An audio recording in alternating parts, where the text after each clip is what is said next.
అందరికీ నమస్కారం. విజయవాడ విపత్తు సమయంలో చంద్రబాబు నాయుడు గారి కూటమి ప్రభుత్వం ఎలా పనిచేస్తుందో రాష్ట్ర ప్రజలందరూ కూడా చూస్తున్నారు. ఇప్పటికీ కూడా ఎంతోమంది అధికార యంత్రం కూడా దివారాత్రులు కష్టపడుతూ ఈ వరద బాధితులు ఎవరికైతే ఉన్నారో వాళ్ళకి నిత్యావసర సరుకులు పంపిణీ కూడా జరుగుతోంది. అయితే దానికి సంబంధించి ఇక్కడ చూసుకుంటే మనం ఈ యొక్క సింగనగర్ పరిసర ప్రాంతాల్లో ఇప్పటికే చాలా చురుగ్గా వేగంగా కూడా పనులు కొనసాగుతున్నాయి. దానికి సంబంధించి మనం ఇక్కడ తెలుసుకోవడానికి మనతో ఉన్నారు కోళ్ళ నాగేశ్వరరావు గారు. ఎవరైతే భీమవరం నియోజకవర్గం నుంచి ఇక్కడికి వచ్చి ఈ యొక్క డివిజన్కి ఇన్ఛార్జిగా వర్క్ చేస్తున్నారో వాళ్ళని అడిగి తెలుసుకుందాం ఎలా యొక్క కార్యక్రమాలు కొనసాగుతున్నాయో. సార్ చెప్పండి, ఈ మొత్తం కూడా ఈ వరద బాధితులకి ఏ వస్తువులు పంపిణీ చేస్తున్నారు, ఇక్కడ ఎలా కొనసాగుతున్నాయి? గత 4 రోజుల నుంచి కూడా భీమవరం నియోజకవర్గం నుంచి సుమారుగా 10-15 మంది మేము ఒక బృందం కింద వచ్చాం. నారా చంద్రబాబు నాయుడు గారు మా పార్టీ ఆఫీస్ నుంచి ఇక్కడ ఇబ్బంది పడ్డ ప్రజలు, బాధిత ప్రజలకి ప్రభుత్వం ఇచ్చే మరి శానిటేషన్ విషయంలో కానీ, అలాగే ఫుడ్ విషయంలో కానీ, మెడిసిన్ విషయంలో కానీ, వాటర్ విషయంలో కానీ, కరెంట్ విషయంలో కానీ ఏం జరుగుతుందనేది మమ్మల్ని అబ్జర్వ్ చేయమన్నారు. పార్టీ యంత్రాంగంతో పాటు మాతో పాటు లక్ష్మీ సాగర్ అని చెప్పి ఐఏఎస్ ఆఫీసర్ని ఇక్కడ స్పెషల్ ఆఫీసర్ కింద చేశారు.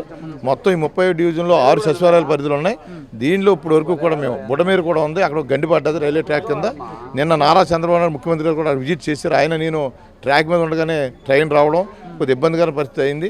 అయినా సరే ఆయన ఎక్కడ బెదరకోకుండా ఆ వయసులో కూడా ఆయన్ని ప్రజలకి మనోధైర్యం కల్పించే విధంగా ఆయన కార్యక్రమం చేస్తున్నారు. ఆయన చూసి మనం చాలా నేర్చుకోవాలి. అలాగే ఈ డివిజన్ విషయానికి వచ్చేటప్పటికి నిన్న సాయంత్రం నాదెండ్ల మనోహర్ గారు పౌర సరఫరాల శాఖ మంత్రి గారు ఇక్కడ వచ్చారు.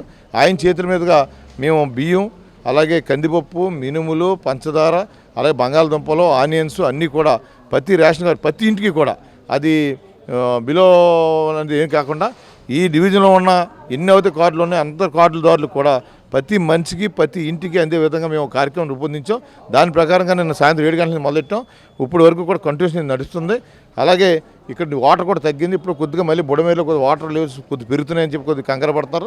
ప్రజలు ఎవ్వరూ కూడా భయభ్రాంతి రావట్లేదు. దాని ఎందుకు పెరుగుతుందంటే ఈ ఇందులోంచి వెళ్ళి పక్కకి వెళ్ళిపోయి వాటర్ని ఎక్కడైతే గట్లు ఇరిగేషన్ డిపార్ట్మెంటు అన్నీ కూడా లోకేష్ గారి నాయకత్వంలో ఇరిగేషన్ డిపార్ట్మెంటు అలాగే నిమ్మల రామారెడ్డి గారు అందరూ కూడా ఒక టీం కింద ఏర్పడి ఈ వాటర్ని బయటకు వెళ్ళకోకుండా గట్లు పటిష్టం చేస్తున్నారు. దానివల్ల వాటర్ లెవెల్ పెరుగుతుంది. అంతే తప్ప వర్షం వల్ల కాదు, పైన వర్షాలు ఏం కుర్తం కాదు. ఈ అన్నీ కూడా ఇక్కడ చరిత్రలో లేని విధంగా నారా చంద్రబాబు నాయుడు గారు, నారా లోకేష్ బాబు గారు ఇవాళ కలెక్టరేట్లో, విజయవాడ కలెక్టరేట్లో ఉండి ఆ రోజులో ఉద్దుత్ తుఫాను వైజాగ్లో ఎంత క్లీన్ అండ్ గ్రీన్గా చేశారో అదేవిధంగా ఇక్కడ 24 గంటలు కూడా మా పార్టీ యంత్రాంగం కానీ, ప్రజలకు కానీ, కార్యకర్తలు కానీ, కూటమి నాయకులు కానీ అందరూ కూడా ప్రజల మయం నుండి పనిచేసే విధంగా నారా చంద్రబాబు ఈ వయసులో కూడా మమ్మల్ని పరిగెత్తిస్తున్నారంటే ఆయనకి యాట్సాప్. ఈ భారతదేశంలోనే ఆయన ఒక గుర్తింపు గల గొప్ప ముఖ్యమంత్రిగా. అలాగే నారా లోకేష్ గారు ఎప్పటికప్పుడు మాకు ఫోన్ చేసి ఒక యంత్రాంగాన్ని ఏర్పాటు చేశారు. ప్రతి నిమిషం 30 డివిజన్ ఉందంటే అన్ని చోట్ల చాలామంది వచ్చారు. కానీ ఇక్కడ నా మీద నమ్మకంతో, కోలనస్గా నా మీద నమ్మకంతో ఈ డివిజన్కి ఒక పొలిటికల్గా నన్ను ఇన్ఛార్జ్ కింద పెట్టి అధికారులు డిఎస్పీ కానీ, అలాగే డిఐజీలు కానీ, అలాగే మన స్పెషల్ ఆఫీసర్ కానీ, విఆర్ఓలు కానీ, అలాగే మా పార్టీకి యంత్రాంగం అంతా కూడా పార్టీ కార్యకర్తలు, బూత్ లెవెల్ ఇన్ఛార్జ్ అందరూ కూడా వాళ్ళ సహకారంతో చాలా గొప్పగా చేసాం. ఈ ఇప్పుడు ఎఫెక్ట్ అయిన డివిజన్ అన్నింటిలో కూడా 30వ డివిజన్ చాలా క్లియర్గా మేము పనిచేసామని చెప్పి సందర్భం తెలియజేస్తున్నాం. ప్రజలు కూడా చాలా హర్షిస్తున్నారు. ఇటువంటి ముఖ్యమంత్రిని 5 సంవత్సరాలు కోల్పోయామని చెప్పి బాధ కూడా వాళ్ళకు ఉంది. ఆ బాధ పోయినా కానీ మళ్ళీ ఆయన ముఖ్యమంత్రి చేసుకున్నాం. వాళ్ళ కుటుంబాన్ని ఎప్పుడు కూడా ప్రజలు అండగా ఉండాలని చెప్పి ప్రజలందరూ కూడా ఆయన ఆశీర్వదిస్తున్నారు. ఆయన ఆశీర్వదించడం కూడా ప్రజలు కోరుకుంటున్నారు. ఇలా దుర్గమ్మ తల్లి మరి ఆశీస్సులతో బెజవాడలో ఈ డివిజన్ అన్నీ కూడా సస్యశ్యామలుగా 2 రోజులు అన్నీ క్లియర్ అవుతాయని చెప్పి సందర్భం తెలియజేస్తున్నాను. సార్ చెప్పండి, మీకు ఈ వరద సమయంలో చిక్కుకున్న ఆపద సమయంలో గవర్నమెంట్ యంత్రాంగం ఎలా పనిచేస్తుంది మొత్తానికి? సార్ రాజకీయాల గురించి మాట్లాడుతున్నాను అనుకోకూడదు, కానీ రాజకీయాలు పక్కకి తీసేస్తే మామూలుగా చంద్రబాబు నాయుడు గారు కానీ ఇది కానీ ఈ వయసులో కూడా ఆయన వచ్చి బాగా చేస్తున్నారండి. రాజకీయాలు అంటే మనం ఏ పార్టీకి అతీతం కాదు, బాగా చేస్తున్నారు. మాకు ఫ్లడ్ వచ్చినప్పటి నుంచి కానీ ఫుడ్ కానీ, వాటర్ కానీ, ఇతర ఇగో మెడిసిన్ కానీ, 74 ఏళ్ళ ముసలి అసలు బయటికి రావట్లేదు కొంతమంది ఆరోపిస్తున్నారు. అది చాలా తప్పు సార్. రోజుకి ఉదయం కానీ అర్ధరాత్రులు కూడా వరద వచ్చినప్పుడు అయితే అర్ధరాత్రి 1 గంటకు కూడా 2-3 సార్లు వచ్చారు. అర్ధరాత్రి 1 గంట కూడా వచ్చి తిన్నావా లేదని అడిగిన ఈ రోజుల్లో ఎవరున్నారండి చెప్పండి? ఈ వయసులో ఆయన అర్ధరాత్రి రావాల్సిన పని లేదు. ఇంత యంత్రాంగాన్ని ఇంత ఇదిగా పెట్టి అంత చేస్తున్నారు. తప్పు తిని లేదనకూడదు. అందరికీ శుభ్రంగా అందుతుంది. ఫుడ్కి లోటు లేదు, మందులకి కానీ వాటర్కి కానీ ఎటువంటి ఇబ్బంది లేదు సార్. అది మేము రాజకీయాల గురించి ఏదో మాట్లాడుతున్నాను, రాజకీయం గురించి అయితే ఇది కాదు. మినిస్టర్లు రోజుకి ఒక 2-3 ఇక్కడే పెడుతున్నారు. యంత్రాంగం మొత్తం ఇక్కడే ఉంది.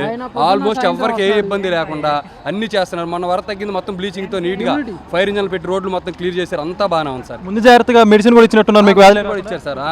కాళ్ళు పాచిన దానికి ఈ వాటర్లో తిరుగుతున్నాం కదా, కాళ్ళు పాచిన దానికి హోమియోపతి ఇమ్యూనిటీ పవర్కి, మోషన్స్కి అన్నిటికీ ఏది కావాలంటే మందులు మాత్రం ఇస్తున్నారు సార్. అట్లా ఓకే, మీరు చెప్పగానే అన్నీ బాగానే అందుతున్నాయండి. అన్నీ బాగానే అందుతున్నాయి. మెడిసిన్ అందుతుంది, ఫుడ్ అందుతుంది, వాటర్ అందుతుంది, అన్నీ బాగా. ఇక్కడ వాటర్ తగ్గిపోయిందండి. మళ్ళీ 2 రోజుల నుంచి ఈ రోజే సాయంత్రం నుంచి మళ్ళీ పెరిగింది. నిన్న సాయంత్రం నుంచి మళ్ళీ వాటర్ పెరిగింది. వస్తున్నారు, అన్నీ వస్తున్నారు. నేను అధికారులు కూడా పడుకోలే. ఆ అధికారులు కూడా పడుకోకుండా మాతో పాటే బైకుల మీద వచ్చి ఎక్కడ పెరుగుతుంది ఏంటని అన్ని చూశారు. ఇంకోటి కూరగాయలు కావచ్చు అన్ని ప్రభుత్వం చెప్పిన ధరలకు అమ్ముతున్నారు. బ్లాక్ మార్కెట్ అంటూ కొంతమంది ప్రచారాలు చేస్తారు. లేదు, వాళ్ళు తక్కువ రేటుకి అన్ని ఇస్తున్నారండి. ఏదైనా 10 రూపాయలు 5 రూపాయలు. అయితే బాబు గారు చెప్పినట్టు అన్ని ఇక్కడ జరుగుతున్నాయి. అన్ని జరుగుతున్నాయి. ఎదరకు కూడా ఇప్పుడు అన్ని వెళ్తున్నాయి, అందరికి వెళ్తున్నాయి. చూసారు కదా మీరు మొత్తం ఎలా పనిచేస్తుంది ఫుడ్. ఈ సమయంలో బాబు గారు సీఎం గా ఉండడం మీరే ఉంటారు. అసలు చాలా అదృష్టం. అదృష్టం ఈ సింగనగర్ మొత్తం ఎక్కడ ఫ్లడ్ వస్తే వాళ్ళందరూ చాలా అదృష్టవంతులు. అనకూడదు కొంచెం స్టార్టింగ్ లో బోట్లు అయ్యి వెళ్ళలేక ఇబ్బంది పడొచ్చు, కానీ తగ్గిన తర్వాత మాత్రం ఎవరికి ఏం లోటు లేదు. మాకు 3 రోజుల్లో కరెంట్ వచ్చేసింది. 3 రోజుల్లో తర్వాత రోజు నుండి వాటర్ కూడా వచ్చేసింది. కాకపోతే నిన్న నైట్ నుండి బాగా పెరిగింది వాటర్. డ్రోన్లు హెలికాప్టర్ల ద్వారా అవన్నీ అప్పుడు అంతే. హెలికాప్టర్ ద్వారా ఫుడ్ బాగా అందించారు. డ్రోన్ ద్వారా టెక్నాలజీ మాత్రం బాగా వాడుతున్నారు సార్. టెక్నాలజీ వాడి బాగా అసలు లోపలికి పోలీసులు కూడా వెళ్ళలేని ప్లేస్లోకి హెలికాప్టర్ ద్వారా, ట్రాక్టర్ల ద్వారా, ఈ డ్రోన్ల ద్వారా మెడిసిన్ కానీ ఫుడ్ కానీ బాగానే సప్లై చేశారు. అందులో మాత్రం అసలు ఎటువంటి ఇబ్బంది లేదు. ఈ గవర్నమెంట్ ఉండడం మాత్రం అదృష్టం ఏదైనా సరే. ఉండేది కాదు, ఒకవేళ వేరే ఇది ఉంటే మట్టుకు ఎంతలా అయితే ఉండేది అనుకున్నా. నేనైతే ఎక్స్పెక్ట్ చేయట్లా అలా ఉండిద్దని మాత్రం. ఇప్పుడైతే మట్టుగా చూసాం కదా మామూలుగా అన్నమయ్య డ్యామ్ దగ్గర ఆ రోజు ఏం జరిగిందో ఎప్పుడు వెళ్ళారు అన్ని చూసాం. అవన్నీ అనవసరం. ఇంకా మనకి లేదనకూడదు. గవర్నమెంట్ మాత్రం బాగా చేస్తారు. నైట్ టైం కూడా డోర్ టు డోర్ వచ్చి ఫుడ్ సప్లై చేస్తున్నారు. ఏదైనా ప్రాబ్లంలు ఉన్నాయని మెడికల్ వచ్చి ప్రాబ్లమ్స్ ఉన్నాయా, జ్వరాలు ఉన్నాయా అయ్యని అడుగుతున్నారు. ఎటువంటి ఇబ్బంది లేదు, అన్నీ చేస్తున్నారు. రాష్ట్రంలో ఉన్న ప్రతి ఒక్క వర్కర్ని తీసుకొచ్చి ఇక్కడే దింపారు. మొత్తం ఇక్కడే డిప్లాయ్ చేసి మొత్తం పారిశుద్ధ్యం కానీ, మెడిసిన్స్ కానీ, తర్వాత కరెంటు మాత్రం ఈ మున్సిపాలిటీ వాళ్ళు చాలా సూపర్గా పనిచేస్తున్నారు. సార్ గవర్నమెంట్ ఎట్లా పనిచేస్తుంది ఈ టైంలో? గవర్నమెంట్ నెంబర్ 1గా పనిచేస్తుందండి. చంద్రబాబు నాయుడు గారు ఎవరున్నారో ఏ గవర్నమెంట్ అయినా సరే చక్కగా పనిచేస్తున్నారు. ఆయన స్పందించి 110 బోట్లు పెట్టారు, ఒక 7 హెలికాప్టర్లు పెట్టారు.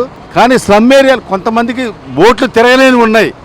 ఆ తిరగలేని ప్రదేశాల్లో ఇవ్వలేకపోవచ్చు. కానీ నేను ఒక సీనియర్ సిటిజన్గా చెప్తున్నాను, నేను బిఎస్ఎన్ఎల్ ఎంప్లాయీగా రిటైర్ అయ్యాను. కానీ దయ ఉంచి లోకేష్ గారు, చంద్రబాబు నాయుడు గారు, పవన్ కళ్యాణ్ గారు, నారా భువనేశ్వరి గారు, పురంధేశ్వరి గారు, మీరు అందరూ ఆలోచించి కాలువగట్ల మట్టికి ఎలా చేశారో రేవంత్ రెడ్డి గారు మీరు కూడా చేస్తే మేము సంవత్సరానికి 2 లక్షలు కడుతున్నాం. నేను ఐఎమ్ సీనియర్ సిటిజన్, నేను 2 లక్షలు కడుతున్నాను సంవత్సరానికి. నేను అందుకుని మీరు అవన్నీ చేసి పేదలకు మీరు ఇస్తున్నారు. వాళ్ళందరినీ వాళ్ళకి పునరావాసం కల్పించండి. 100 కోట్లు కాదు, 200 కోట్లు ఇవాళ అవుతోంది. ఆ 100 కోట్లు 200 కోట్లు వాళ్ళకి పెట్టారనుకోండి, పేదలకి వాళ్ళు రారుగా. మీరు దయ ఉంచి కాలువగట్లో ఉన్నటువంటివన్నీ తీసేసింది సార్. దయ ఉంచి చెప్తున్నాను. టెక్నాలజీని ఎట్లా ఉపయోగించున్నారు బాబు గారు? ఇక్కడ టెక్నాలజీ బాబు గారు టెక్నాలజీ నెంబర్ 1 అండి. ఆయన విజన్ ఉంది కాబట్టి ఆయన చేశాడు. ఇవాళ ఉందంటే ఇవాళ నీళ్లు కూడా పోయినాయి. కొంతమందికి రాకపోవటం అంటే దూరం ప్రాంతాల్లోకి లోపలికి ఉన్న వాటికి పడవలు వెళ్ళలేని పరిస్థితుల్లో ఉన్నాయి. అందరం అంది హెలికాప్టర్ నుంచి మా లాంటి వాళ్ళకి మాకు అక్కర్లేదండి. మా ఇంట్లో ఫుడ్ ఉంది, అన్నీ ఉన్నాయి. నేను ఇవాళ తీసుకొచ్చినా కూడా నేను 100 మందికి నేను సహాయం చేశాను. ఇవాళ మా యొక్క 35 మంది నేను ఒక కైకులలో పనిచేశాను. 35 మందికి 35 మంది ఒకరోజు వేతనం ఇస్తానికి రెడీ అయ్యారు. ఆ రోజు ఒకరోజు వేతనంలో నేనేం చేస్తానంటే గవర్నమెంట్కి ఇవ్వను. ఎవరైతే లేబర్కి అందలేదంటారో వాళ్ళకి నేను సహాయం చేస్తాను సార్.